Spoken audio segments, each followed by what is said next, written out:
Here is how not to turn evil without realizing, and why the problem is a lot more important and a lot more urgent than you think. Hi, I'm JH Taplif, and I wanted to share with you something that is affecting a lot of people right now. So as a background, we all start off trying to do something good, to make a difference in the world, to better ourselves in the process, to serve our businesses, our teams, and our clients. And unfortunately, on this journey, many people turn into the very thing they swore to destroy, so to speak. Because they turn to the dark side, their energy, instead of being positive, becomes toxic and becomes destructive in a really bad way. Stay with me. I'm going to explain to you what happens and why. All right, so firstly, what does it mean when someone turns evil or turns to the dark side? He doesn't become a Darth Vader. In real life, when someone turns evil, firstly, their energy becomes toxic, and not toxic in a way that most people think about it, like someone who creates a lot of drama and so they're toxic. They can actually stay very smiley and very positive on the surface, but the quality of their energy will start being destructive for themselves and for other people. It will also reflect in their bodies. So for example, their bodies will start losing shape and will start aging faster because our energy is superior to the body. And so whatever happens to your energy, your body will have to reflect this because the body doesn't really have a say. It only follows your orders. So you will see, for example, with people who meditate and who do a lot of spiritual work, they look younger than their age. And this is why. Of course, it's not the absolute rule, but you will see that in most cases, it works just as I described. Now, I refer to good and evil as the light and the shadow, because it makes these concepts a lot easier to understand and a lot closer to home. So, for example, the light is what we take our existence from. We are the creatures of the light. And you can notice how most people resonate with just the word, just the name, and even with any physical manifestation of light. So we love sunshine, we love lit up cities, we love moonlight and starlight, and any kind of light makes us feel a lot happier. We actually feel depressed if we are deprived of light in some form and we don't see sunshine for long enough. We actually feel lower and our efficiency goes down. So what is the shadow? The shadow is the absence of the light. So it's not so much a thing in itself, although obviously it is, but it's based on a lack, on something that is not there. And this is very important to understand. So people who turn evil, turn to the dark side, turn away from their true essence, from their nature, from their true power. And although darkness is very tempting in terms of, oh, we also have our own powers, they're never as great as the powers of the light, because the light is always less than when something is actually there.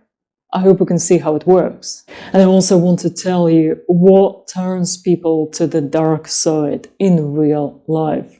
I know there is a famous quote about fear and hatred and all of that, but in my observation, what really turns people to the dark side is pain.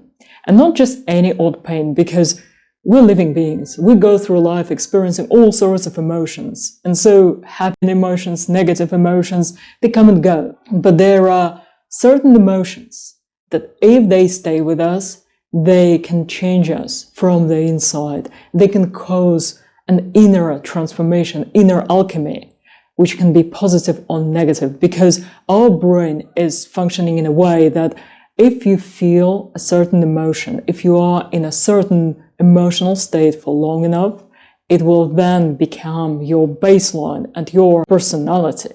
So here's one specific pain that trips people up and it turns them away from what they could become and from their greatest life and turns them to the dark side as an effect. And that is the pain of self-betrayal. Now, what does self-betrayal mean? In real simple terms, it means that you don't live your purpose. You don't live as designed, because all of us, every living being, is here to fulfill a certain role. To make it easier to understand, just look at the animal kingdom or the plants kingdom, and you will see that every plant has a specific role to fulfill in nature. Every animal has a specific role to fulfill in a larger ecosystem. And so we as human beings have a lot more complex purpose because we're a lot more complex creatures. But nonetheless, we have inside a purpose blueprint that if we stray away from, we actually become very miserable and very disempowered. Imagine in this way, again, using the animal kingdom, using the plants. Imagine if there was a palm tree that really hated being a palm tree and wanted to be a birch tree instead, or an oak tree, or anything else. And it would try to trim its leaves, it would try to grab the branches that don't belong to it. And obviously, that kind of a plant would be very miserable because it would never fully look and function like that other tree species. So many people do that to themselves on the spiritual level, on the spiritual, mental, emotional level. Many of us try to be like someone else, try to copy someone else's ways, try to emulate someone else's success in the way that person achieved success. And the problem is, even if you do it this way, even if you follow all the steps, all the diagrams, everything they tell you to do, and you even manage to copy their success to a degree, your soul is of a different structure. So you forcing yourself into a mold that doesn't fit you will then create the pain of self-betrayal. And if it goes for long enough, so for example, you don't acknowledge your true self, you don't acknowledge your true desires, true wishes, true goals for you as a person, as a living divine being, then this pain will be building up under the surface of your mind. Now, that pain is very toxic and it will gradually turn your energy into the dark negative energy that will affect your body, affect your mind, and will also start affecting other people around you. And so there are a lot of people who are, for example, spiritual teachers or business teachers or any kind of teachers, people who other people look up to, that do their work simply because they thought there would be a lot of money in it or a lot of recognition in it, but that their heart is not really in that thing. And so the longer they go on doing that work, the more pain builds up inside. And so if you look at some of them, you will notice that they seem depressed, that they seem aged beyond their years, because that toxic energy starts destroying them. And I know most of you probably never heard about this, but we are firstly energy beings and secondly physical beings. And in a few hundred years time, I'm pretty sure it's going to be common knowledge and everyone will be like, well, yeah, of course, you know what to talk about. But right now I need to explain this. So we are first divine energy beings and then physical beings. And so if you see that someone started changing rapidly, you may want to check if that person's energy is still good or not so good. So the giveaways of someone whose energy is going off, so to speak, is firstly, it feels heavy, it feels oppressive, it feels like, oh, you don't want to be in the presence of that person, although you can't really explain why. Like, it feels weird, they're nice, they're smiley, they're trying to help you, but you just feel something is off and you don't want to talk to them. So if you get that feeling, respect it.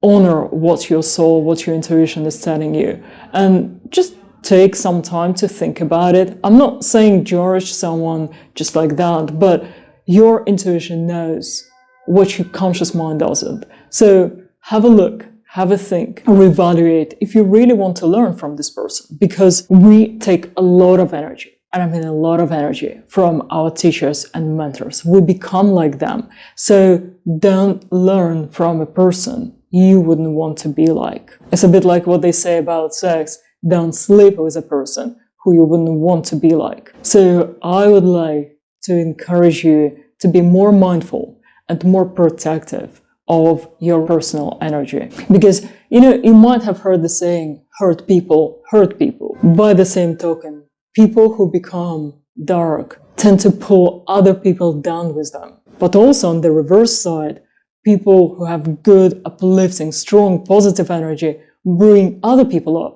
So when choosing who to train with, who to learn from, whose seminar to attend, evaluate if they uplift you, if they motivate you, if they inspire you to become a greater version of yourself. And crucially, whether they're interested in developing you as a person, not just following their lead and their mold and just do what I say kind of thing, but look at you as a unique individual and go, okay, so given who you are, let's see what you can bring to the world, what kind of unique contribution and service you were born to make here, and take it from there. And so if you want to live a happy, powerful, inspired, and enlightened life, protect your energy. Make sure that you don't turn dark accidentally just because you were too seduced, too tempted to follow someone else's patterns, someone else's paths, or emulate someone else's success. Your greatest success, your greatest contribution, and your greatest legacy is within you, waiting to be unlocked. And by the way, if you want more clarity on that, you can download a free Greater Purpose Audit from my website. And my mission here is to help as many guys as possible live happy, fulfilled, and powerful lives and become a real force for change, someone who really stands his ground and leads the way and uplifts others. Imagine if our world was full of people like that, how cool that would be. So this is something I'm working towards. Feel free to share this video with whoever may benefit from it and check out my other videos. Fly high.